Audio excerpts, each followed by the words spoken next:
Kapuso karong buntaga atong ililahon gold medalist sa Southeast Asian Para Games 2022 Ernie Gawilan. Mayong buntag ug maupay na aga. Sir Ernie, kumusta ka? Welcome sa GMA Regional TV Live ug pakigreet sir sa atong mga kapuso karong buntaga. Mayong buntag sa mga nagatanaw sa Regional TV GMA. Ug kay sa imo po Sir Nico. May buntag sir. Daghang salamat kayo sir sa pag-uban namo orong buntaga ug congratulations for winning gold sa Para Games 2022. Unsa may gibati nimo sir human ni inimong kadaugan sir ug sa imong paghatag og garbo sa atong nasod? Sa pagkakaroon sir, lipay kay ko og samot na mong coach kay tungod lagi ako ang pinakaunang nakahatag og gold medal sa Team Philippines. So tundan po sa akong teammate isa sir. So nindot ang among starting sa first day sa amuang dula kay nakakuha din mi og duha ka gold o isa ka silver sir. Sir Ernie, sa wa pa naabot kining imong kalampusan, kumusta man sab sir ang inyong pag-train?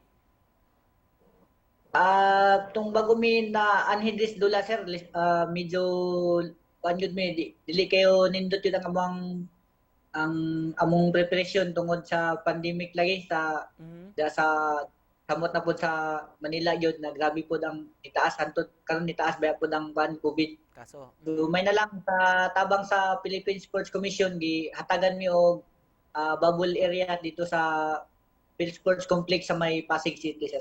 The last time, Sir Ernie, nga nakauban ka na mo di sa programa, midaog sab ka. So, matag kadaugan nga imong maangkon, sir, asa man nimo ni ihalad? Kani sir, para ni sa ako ang lulog-lula yun kay tungod silang madang silang nahimong kung asa man ko karon sila ang hinungdan nganong naabot ko ani tungod sa ilang pagpadako sa kuwan sayo pa namatay ako ang mama. So sa ilahan ako ni ginakuan siya ginaalay akong kuwan kung mga gidaog sa akong mga dula siya. Sa matag competition nga imong apilan, Sir Ernie, unsa may magdagan sa imong hunahuna ana inig participate yun nimo?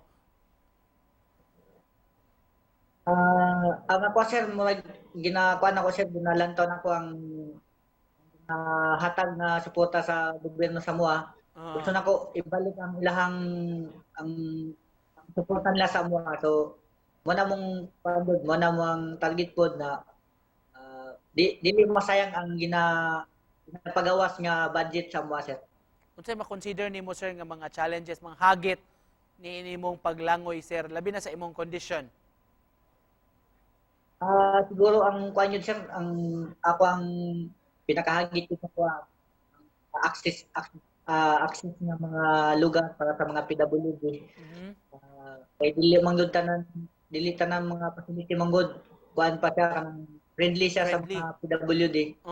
So may ang tao natagan jud og kuan sir ang atong mga establishment na naagi mga access sa mga naka-wheelchair samot na naka-wheelchair mo mga nanginahanglan jud og accessibility sir.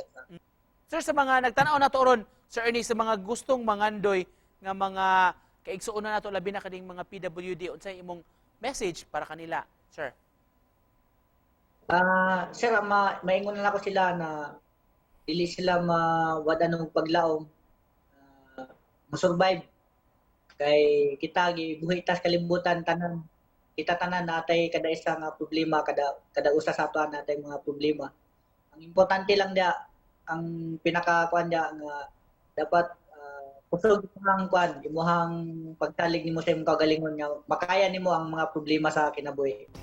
Salamat kayo sa pag-uban kanamo karong buntaga, Sir Ernie, og good luck kaninyo sa Philippine team o sa atong mga atleta.